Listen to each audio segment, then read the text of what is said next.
Lebih dari 20 juta warga diperkirakan akan memadati Teheran untuk menghadiri prosesi pemakaman mantan pemimpin tertinggi Iran, Ali Khamenei. Rangkaian upacara dimulai pada Sabtu dan akan berlangsung hingga 9 Juli.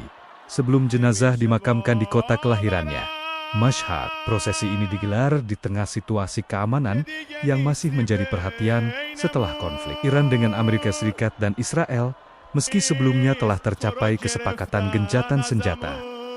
Pemirsa, pemerintah tengah menyiapkan CNG merah putih sebagai pengganti LPG 3 kg atau gas melon. Rencananya tabung akan mulai diproduksi pada bulan Juli.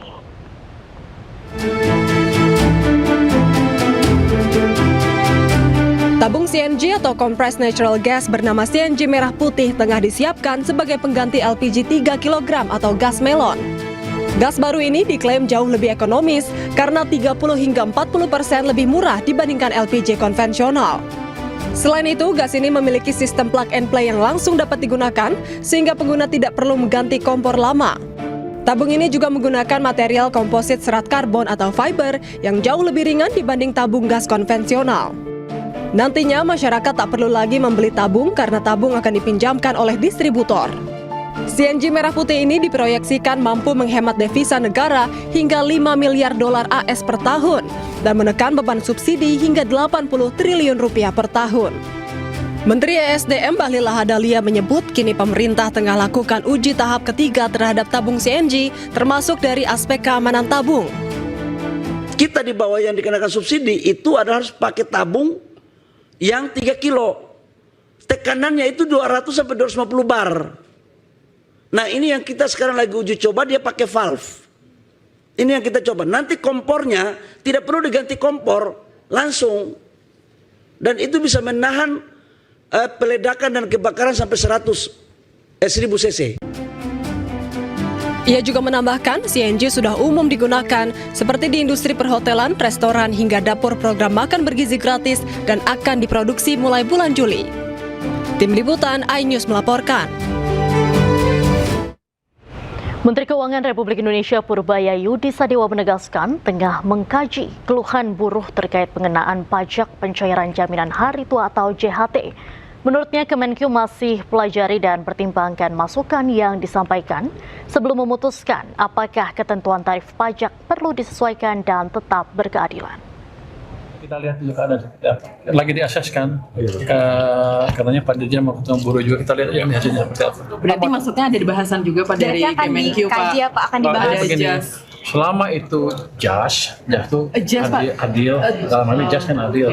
Bisa bahasa kita kalau ngomong bahasa indeks ekonomi. Dalam hal ini indeks ekonomi yang jas, kita akan ambil langkah yang diperlukan sesuai dengan asesmen nanti.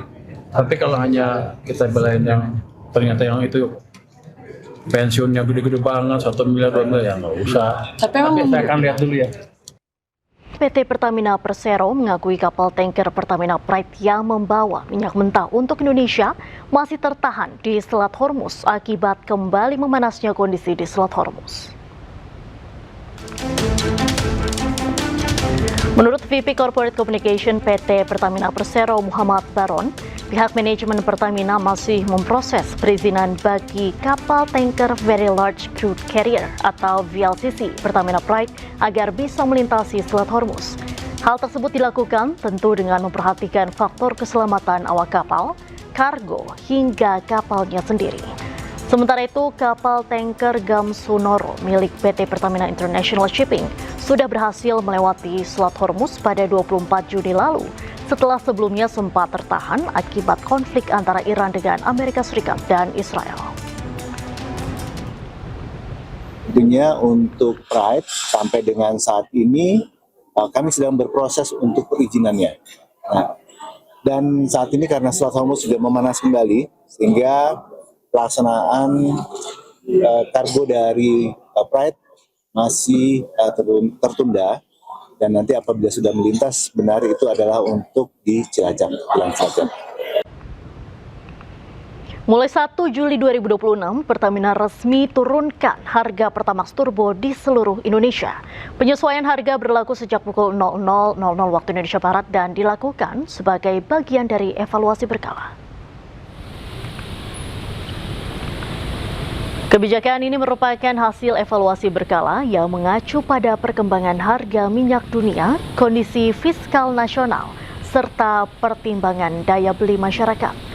Dari pantauan di SPBU Cikini, Jakarta Pusat, aktivitas pengisian BBM berjalan normal.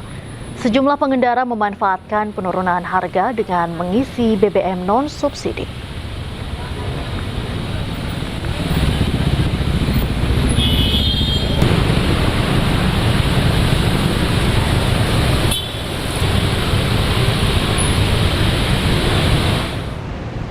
Sejumlah produk BBM non-subsidi turun harga, sementara harga BBM subsidi dan Pertamax harga tidak berubah.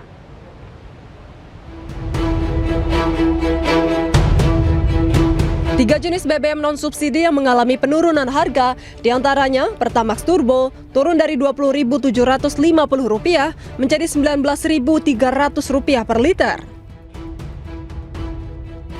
Dex Lite turun dari Rp23.000 menjadi Rp19.700 per liter. Pertamina Dex turun dari Rp24.800 menjadi Rp21.150 per liter. Dari Jakarta, tim liputan iNews melaporkan. Kementerian SDM tetapkan tarif listrik periode Juli hingga September 2026 bagi 13 golongan pelanggan non-subsidi tidak mengalami kenaikan.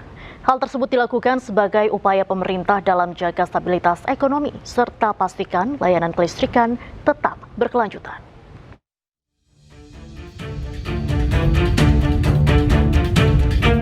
Pemerintah melalui Kementerian Energi dan Sumber Daya Mineral tetapkan tarif tenaga listrik PT PLN Persero Triwulan 3 atau periode Juli hingga September tahun 2026. Bagi 13 golongan pelanggan non-subsidi tidak mengalami kenaikan. Menurut Menteri ESDM Bahlil Lahadalia, hal ini dilakukan demi menjaga daya beli masyarakat serta mendukung stabilitas ekonomi nasional. Sehingga pemerintah memutuskan tarif listrik triwulan 3 tahun 2026 tetap atau tidak naik.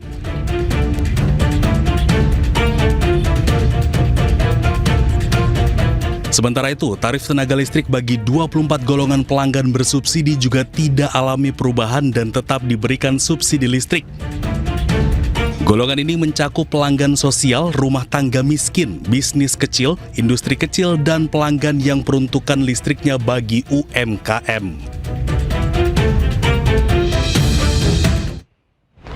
Menteri Keuangan Republik Indonesia Purbaya Yudi Sadewa menegaskan tengah mengkaji keluhan buruh terkait pengenaan pajak pencairan jaminan hari tua atau JHT. Menurutnya, Kemenkyu masih pelajari dan pertimbangkan masukan yang disampaikan sebelum memutuskan apakah ketentuan tarif pajak perlu disesuaikan dan tetap berkeadilan. Kita lihat dulu keadaan lagi diaseskan. Katanya Pak Dirjen mau ketemu buruh juga, kita lihat yang hasilnya seperti apa. Berarti maksudnya ada bahasan juga Pak dari Kemenkyu Pak. Akan dibahas. Begini, selama itu jas itu adil, dalam hal ini jas kan adil. Bisa bahasa kita kalau ngomong bahasa indeks ekonomi. Dalam hal ini indeks ekonominya jas, kita akan ambil langkah yang diperlukan sesuai dengan asesmen nanti. Tapi kalau hanya kita belain yang ternyata yang itu pensiunnya gede-gede banget, 1 miliar, 2 miliar, ya nggak usah. Tapi saya akan lihat dulu ya.